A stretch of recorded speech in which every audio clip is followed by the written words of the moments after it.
I need some traction. You need some traction. Right. Hello, everyone. Vasilis here, founder at Growth Blazers, global community for modern marketers and growth leaders. In case you're wondering where is Lloyd, he just had a baby, so huge congrats, Lloyd.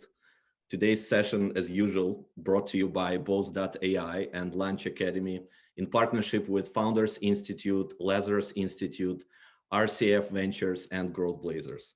And I'm super excited for today's session. And we know that it always helps to be influential if you grow in your business online. And I've known our speaker for today's session for many years, mostly as a content and growth marketer. And she was always one of our top rated speakers at the conference. She built growth engine at Vengage previously, and now she leads content strategy at Boast.AI. But something that I didn't know about Nadya, that she invented an influencer marketer framework that she will be sharing with us today. And in a very short period of time, she got published in all important publications such as Entrepreneur Magazine, Huffington Post, The Next Web, Forbes, Marketing Pro, Social Media Examiner, and she spoke at all of the major conferences. So she will share how she did it today and how you can do it too. Without further ado, Nadya, please take it away. Thank you so much for that, Vasil. Yes, as you mentioned, I did invent this framework. Is it based on data? In some senses, yes, and I'll share that with you. And so obviously today you're here because for whatever reason, you're interested in learning how to growth hack your influence, which is great because that is the name of this session after all. But before I jump into, the nitty gritty and the tips that you guys are obviously here for, I think many of you or some of you, or maybe none of you, would have recognized me from previously heading up growth at Vengage. And so I finally moved on from Vengage after helping drive the company from 0 to 10 million in sessions and obviously building a little bit of influence for the company. And now I'm at Boast, and I'm sure many of you are probably familiar with Boast through Lloyd. But obviously, like if you want to become an influencer, you can't really influence if you're not innovating because, by nature, influence is actually to create new methods and tell new stories that people want to follow. And so innovation and influence really go hand in hand. Luckily for you, Boast is here to help you fuel your innovation by getting access to different types of funding, different types of R&D tax credits that the government has access to. And, most of us are always complaining about the government. So why not take their money from them because it's there. So a little bit about Boast. If you're interested, I'll share some slides at the end so you guys don't have to take that many notes. You might be wondering, if I'm even truly qualified to be giving a talk on the subject of influencer marketing. And, considering the fact that my little cousin's dog has more Instagram followers than I do, the fact of the matter is probably not. But here I am, and just like you, I'm also counting down the minutes until this talk is over. So in an effort to get through the next 20 minutes or 25 minutes relatively quickly, I'm going to tell you some things that I've learned on the topic of building your influence. Of course, the alternative is that we can just sit here in silence. But past events I've done this out have resulted in some pretty negative audience feedback. So if it's all right with you, I'm just going to continue talking at you for the next little while. It's not much you can do about it. You're on a screen. You're not even in front of a live audience. So I don't really even have to pay attention to what you guys want. So for the next 20 minutes, I'm just going to talk at you. Now, of course, I'd like to talk about myself for a bit first, if you don't mind. And of course you don't mind because unlike many of you, I'm actually a self-proclaimed influencer. And by default, that makes me seem a lot more interesting and knowledgeable than I really am. And my name is Nadya Khoja. And of course, again, like many of you as well, I actually had some pretty big dreams as a child of what I wanted to be. I think, a lot of us think about being an astronaut, a doctor, a rocket scientist. But then I became a marketer. And as someone who graduated with a degree in what's called devised theater, this transition into digital media came as a shock, not only to myself, but to a lot of my friends and family members as well. And no alcohol today. It's around 2 p.m. and I have to drive after this. So for a number of years, my grandmother is still not entirely sure of what my job is. And as a result, she just tells everyone that I do the digital which kind of sounds like some futuristic sex move. So aside from that, she continues to send me notices for unpaid internships in animation and special effects, because we all know that's exactly what digital marketing is. Now, the point is, when I had first gotten into marketing at Bengage initially, I knew little to nothing about digital marketing at all. So what did I do? Well, I did what any millennial would do, and I figured I could just Google it. And during my Googling, I came across one term in particular very frequently. And of course, you guessed it, that term was influencer. So the more research I conducted, the clearer it became to me that in order to achieve growth and acquire more users for Bengage at the time, and something I will continue to apply at Boast, is it would help if I had some influence as well, right? Makes sense. I mean, the more people who knew about me, the more people who would in turn know more about the company I was working for. Anyway, in time, I started to build up a framework for hacking influence. Now, keep in mind, I had no prior experience in marketing. I just came along one day and thought to myself, you know what? I could be an influencer in the industry that I know nothing about. After all, as a theater major, I spent about 4 years learning exactly how to pretend to be someone I wasn't, so it couldn't be that hard. But the thing is, I believe that experience is not measured in time, it's measured in output. And the same can be said about influence. You could be doing something for years, but if you have nothing to show for it, are you really doing anything at all? Now, the more you test, the faster you learn. And this is a fundamental principle in growth hacking, right? So that's exactly what my team and I had done previously. Is we started to see a lot of trends and patterns, and we started to make informed decisions by data rather than instinct, right? It's better to have a data-driven decision come forward rather than just pull up an idea with no basis around it. And here's what we learned from some of our tests on growth hacking influence. So I'll walk through some of the stages of the principle or the framework. So the first thing that you need to start off with this principle is research, or this framework, right?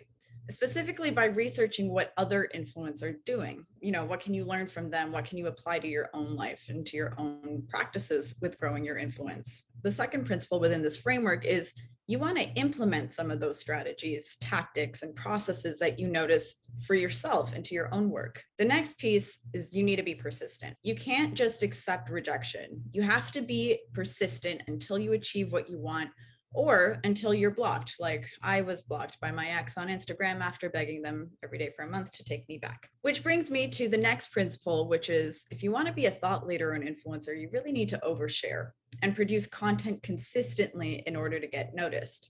And of course, you need to be able to foster relationships with people who have larger audiences and a bigger reach than you.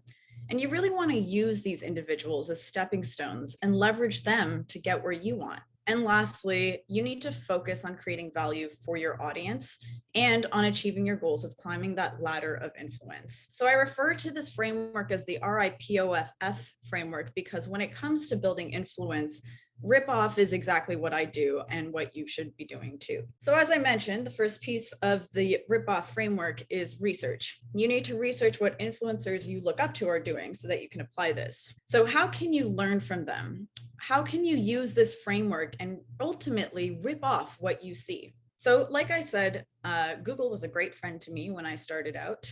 And through it, I was introduced to a lot of content from some really influential people in the space, and specifically in the marketing space, since this is where I wanted to grow. And the more I read, the more I noticed that there were a lot of commonalities between all of these marketing influencers that I was coming across. But there was one commonality in particular that really stood out to me. And it wasn't the quantity of content that they produced, and it wasn't even the quality of content they produced either. It wasn't even the fact that they were all clearly very good at appearing in Google search results for a wide range of queries and driving a lot of acquisition back to their websites. And no, it wasn't even the fact that they were all obviously men. No, the one trait that each one of these marketers possessed, aside from being thought leaders in their space, is that they were all bald. You got it, Wayne. So suddenly the answer became really clear to me and I knew exactly what I needed to do. And so I shaved my head. Needless to say, there's a definite correlation between internet fame and a lack of hair. So without in-depth research into the natural patterns, no pun intended, and trends that these influencers exhibited, I may have never actually learned this crucial tidbit of information. Now, has shaving my head had an impact on my influence, you ask? Now, I don't know for sure, but there was quite a few people that signed up for this session, so I'd say so.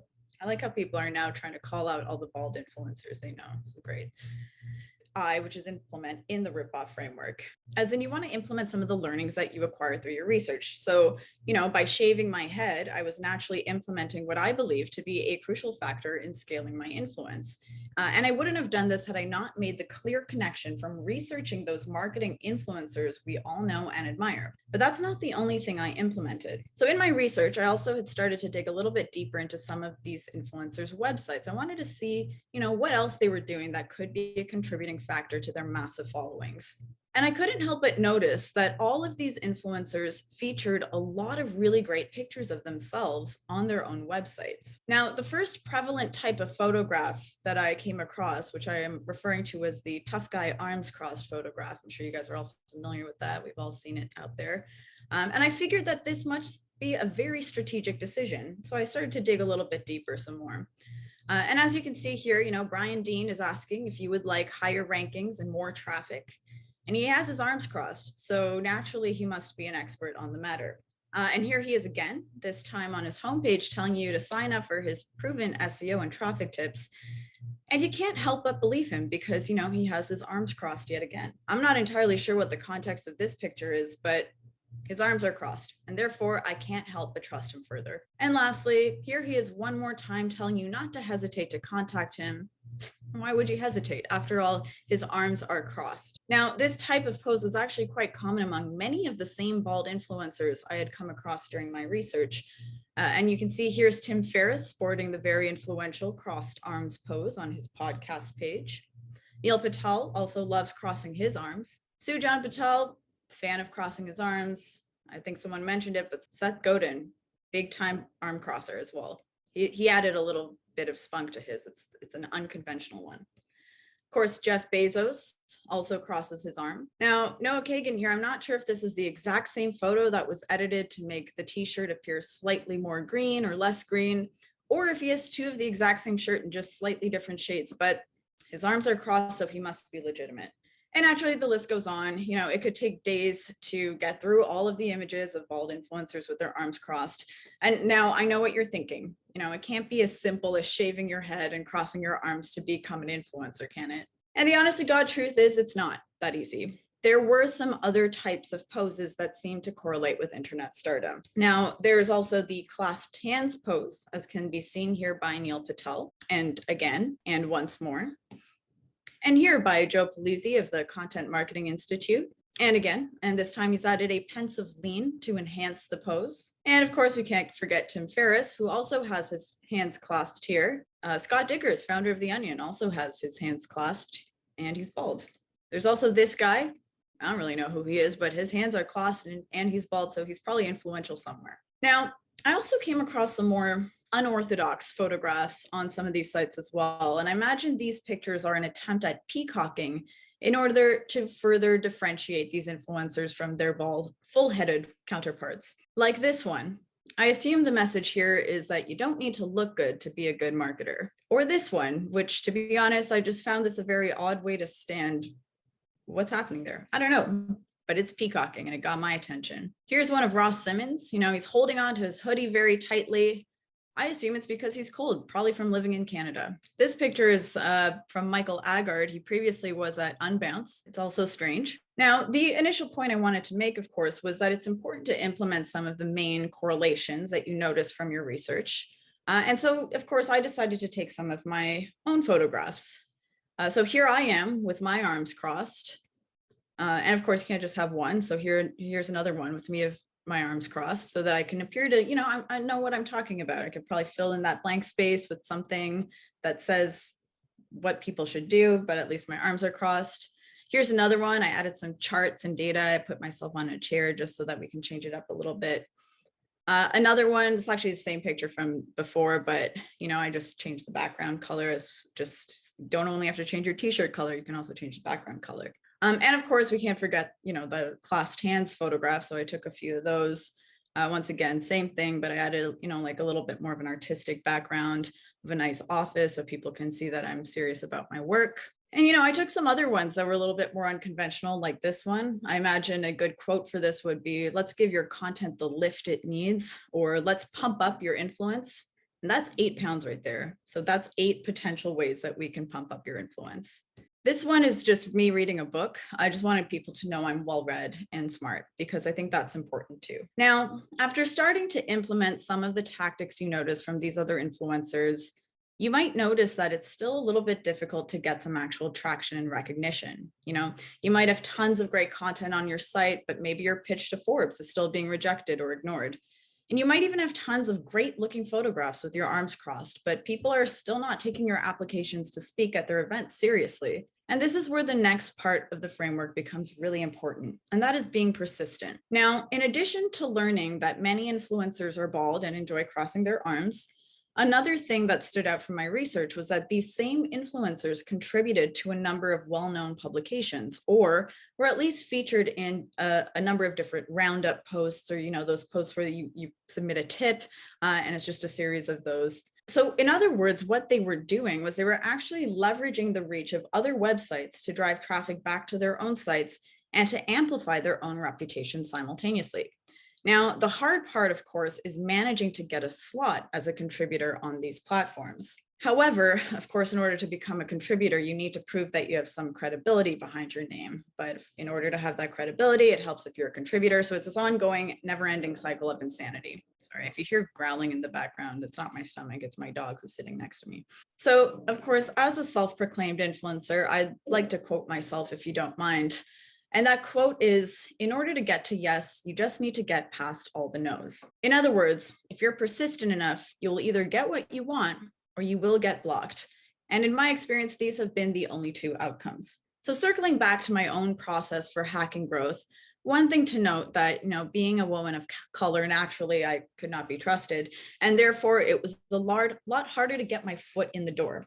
I pitched many publications multiple times, and I know Vasile mentioned I've been featured in a lot of things, but it wasn't just something that happened naturally. In some cases, by the 9th or 10th pitch, the editor would just simply get so annoyed by my incessant emails that they would just accept my article. I also realized, that a lot of these influencers were speaking at tons of different events, and many of them were getting these keynote slots. So needless to say, I needed to start speaking at some conferences. But of course, as expected, rejection was inevitable, which was fine because I had a plan up my sleeve. If these conferences wouldn't accept me because of my lack of experience, I would exploit my own lack of privilege and use it to my advantage.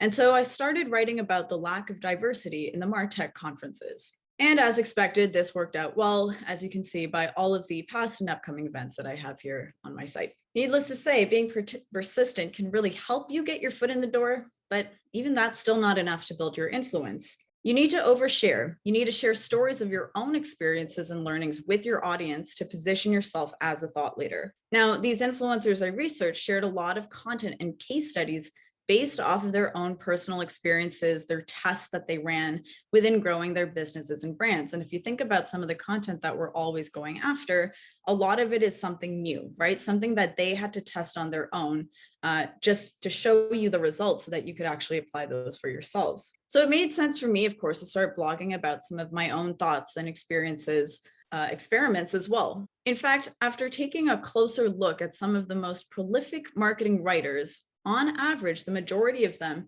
had written close to 300 articles a year. So this is just from 2017, and this number is going up. That's almost 1 a day.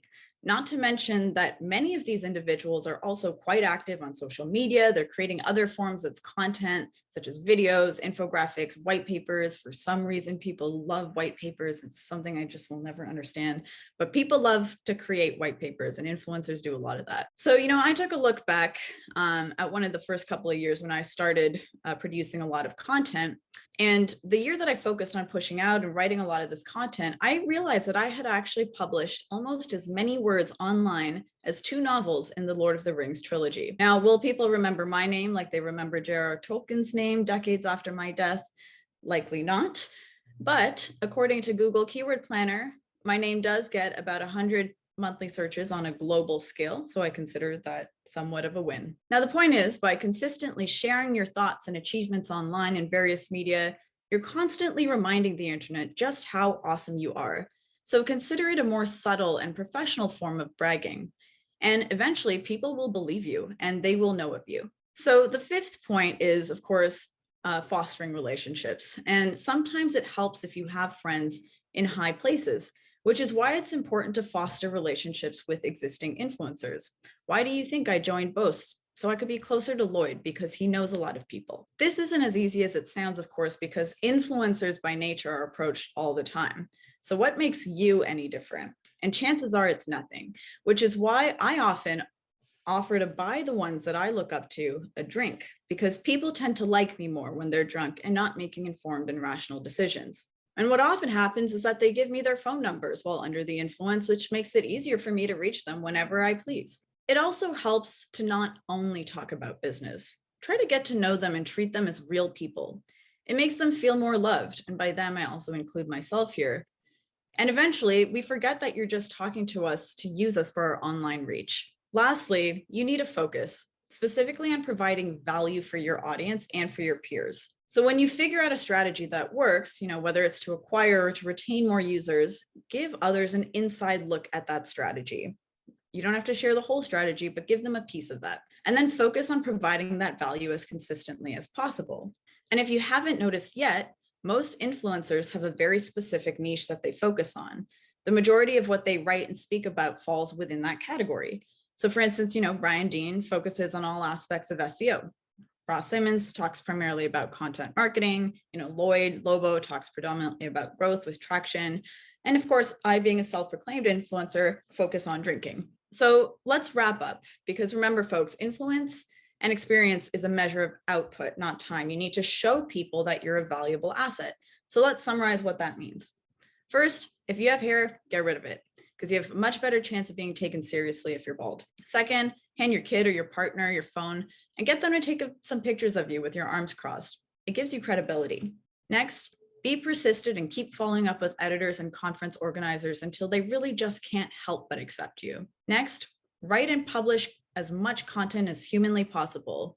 Write more than the Game of Thrones. Next, use different ways to influence the other influencers you look up to so that they're more likely to give into your requests. It doesn't have to be drinks, because I know that some people don't drink, but weed's also legal in most countries now. Focus on providing value for your audience and really on climbing that ladder of success. Because if you're not constantly trying to rip off other influencers, you likely won't get that far. So to help you with your rip-off journey and to create more innovative methods of actually growing your influence, you can download the slides. And I've put a nice little link there so that you can get access to that. And anyone that downloads these slides, I will share more influential content with you to make you a better influencer yourself. So thank you so much. My Twitter handle's there. Feel free to message me if you have any questions. Again, feel free to just heckle me. I love it. Awesome. I had so many ideas during the presentation. The biggest light bulb that just went out for me when I was trying to reach out to all of these influencers to invite them to speak at the events, and I was really persistent, right? So I would send one email after another, and no response. But I realized that I didn't get all the fundamentals right. So so you're already practicing one right there. No, that's good. I think I'm on the right track. So yeah, you might naturally go bald, and that's better for you at some point. So yeah. So and if we have any questions here, if we have any examples, from influencers who have some very actionable strategies, we would love to hear them. I actually remember one of the story. I was trying to reach out to, and I would be curious to hear from you, Nadya, first, going back to building relationships with influencers, right? It seems like you and I, we have similar mindset on it. I can share a quick one. When I didn't want to buy like $2,000 pass to, I don't know, search engine strategies conference or something like that. So what I would usually do, I would read a blog post by a speaker, and then I will send some very specific questions to the speaker ahead of time. And I would say that, hey, I'm in town, right? And I hear that you're in town as well. And it usually works for a person who is flying outside of the town to attend the conference. So why don't we meet? I know that you're speaking at this event, and I would just go because they're speaking at the event, and I would just talk to them directly on the hallway of the hotel without buying a pass, because literally, in many cases, you don't really need to hear them from stage. You just want to meet them one-on-one for at It's least 5 minutes. Yeah, and it's funny. Linda in the chat just says she'll buy me a drink next time I'm in Boston. I'm glad that you're learning so fast. But maybe keep this within this circle. I know this is probably getting recorded, so it's not going to be that private. But there was an event I went to for HubSpot where I was speaking, and I scraped a list of all the speakers and I sent them the same email saying, "Hey, at the speaker dinner, do you want to meet up?" And just like, chat, let's get to know each other, kind of building those relationships. And what ended up happening was at this event, people were merging towards me because of course I sent like 100 different speakers the same message saying, come say hi. And as a result, other people were like, who is that? Like everyone's talking to them, and it created the social proof, but none of them realized. Now they might realize it. But that was a couple of years ago. That was the reason. And as a result, people wanted to come and talk to me, and then they were more willing to want to work with me and invite me to things. So again, that's a method of growth hacking. Like your way to influence is make it seem like you're the most popular person in the room. Exactly. I love this. And I know that now everybody's sort of doing it when there's a big industry event, just hosting like your own mini happy hour as a part of it, like almost like a takeover tactic, and just inviting people from the conference to meet with you. Yeah. So that's the other one that I like. How did you find time to write 300 articles a year that led the growth of your startups, along with plenty of wine, walk the dog, research, and build, and doing all of the stuff that you're doing? Yeah. I mean, I don't have time to do that as much anymore. This was like earlier in my career when I was, really just starting out and doing the one thing at a startup that was working. And a lot of that, my focus was content and SEO. So I had to write a lot of content. At that point, I was like fresh out of school where you're constantly writing essays. So it's like easy to whip out a lot of stuff. And that being said, I don't know how great the quality was of a lot of this content, but I mean, one a day, if you think about it, like 300 articles in a year is what a lot of influencers were producing. Isn't that difficult, right? As long as you set the right goals around it. I think I was at a point where I was producing about 5 articles a week. So I was, one a day is what I was doing. But they weren't all long form. I didn't have much of a life. I think my ex had just broken up with me. So I was like, let me just dig myself into work. So yeah, just be lonely, I guess. Break up with your partners. Don't actually do that. That's a joke. But yeah, just not much of a life back then. But now I still produce a lot of content. But once you know what you're talking about, it's a little bit easier to write faster, I think. And would you take like the same content strategy, that you adopted back then, right now, when we have so many of this artificial intelligence copywriters and all stuff like that? Yeah, I mean, I haven't used a lot of like the AI copy. I've tried. I think it's a good place to generate an outline or a basis, or to do some of that research. But we were using one as a test, and I think it spit out something like, this is a blog about blogging for bloggers. I'm like, really? That's what you got, AI? So it depends, right? I feel like it's a good place. It's like, it could be a good starting point if you want to build off of it. It's a lot easier when you have an outline that you can kind of run with. I would spend it would take me about a week to write one really good, unique piece of content. And then from that, you have all these ideas, and then I would extrapolate and kind of expand on kind of the same thought. So everything I write is usually within the same realm of growth and content and SEO. But I'll usually expand a little bit more. And as my clients or different users have questions for me, and I'm like, that's a great piece of content to write, because if I'm getting a lot of people asking the same question and I'm answering it a lot, let me just create a doc for it, right? Or and publish it. Which is how I've written most of my articles. Was like, I think one of the events that we did on achieving 10x growth, that was a question that our internal management team had. They're like, how do you structure the team? How do we do all this? And I'm like, let me write an article. It'll be easier for me. And then I was like, well, this is good content. Let's promote it elsewhere. I don't know if you heard of it, but there is a course. I recently took it. It's called Ship 30 for 30. I'm giving them shout out right now, but they promote the disciplined writing, when you write straight for 30 days, 200 essays, and you actually developing that habit.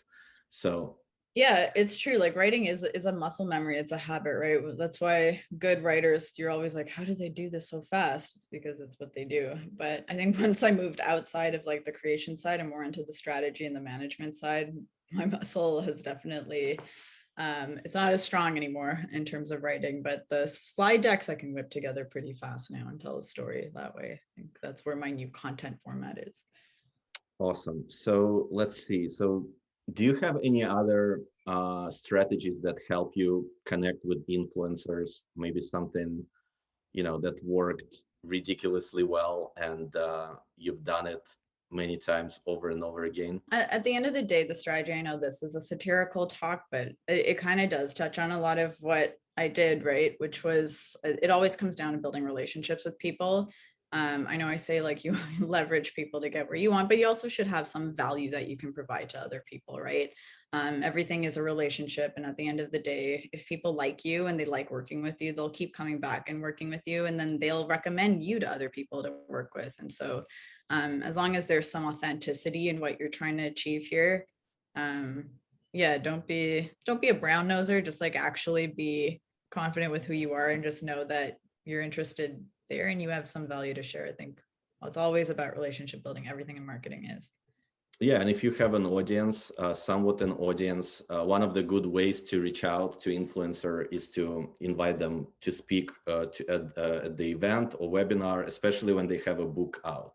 That's one of the things. A book out, new product, new podcast, it almost works every single time for the speaker that you cannot reach very easily.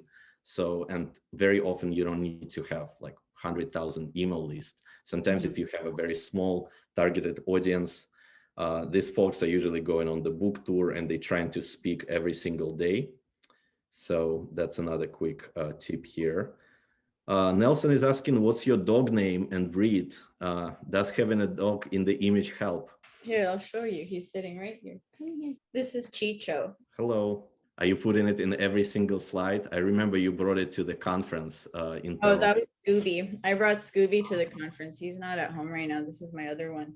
But yeah, I think I do usually put them in pictures. And I think it was the biggest attraction at the Vengage booth back then, as far as I remember. Okay, quick question from Amin. Aren't white papers a good type of measure? Trying to see if I'm understanding this question. I guess maybe measure of. Let me try and see if I get what you're saying.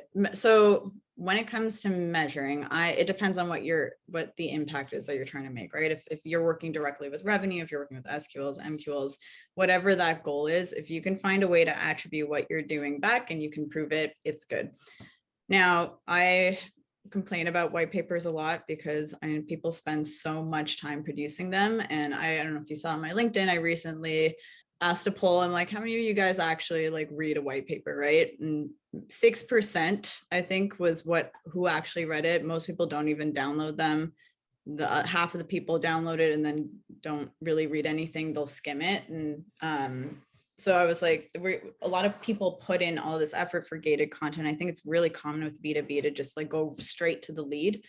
But the reality is, before people want to consume that, everyone wants information, right? And if you can paint that right picture across and you can provide, again, value and build a relationship with your audience by letting them trust you before they give you something, why would they give us their email if they don't know? You could literally say, get a white paper, and we send them a meme that says, haha, got you.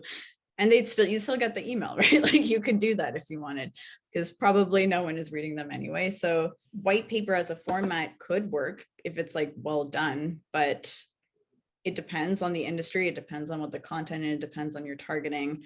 I'm more of the mind that we should be gating less information up front and let people choose what they want to provide information for. The audience will be more valuable, and you'll probably get somebody who's a lot more qualified and a lot more engaged at the end of the day.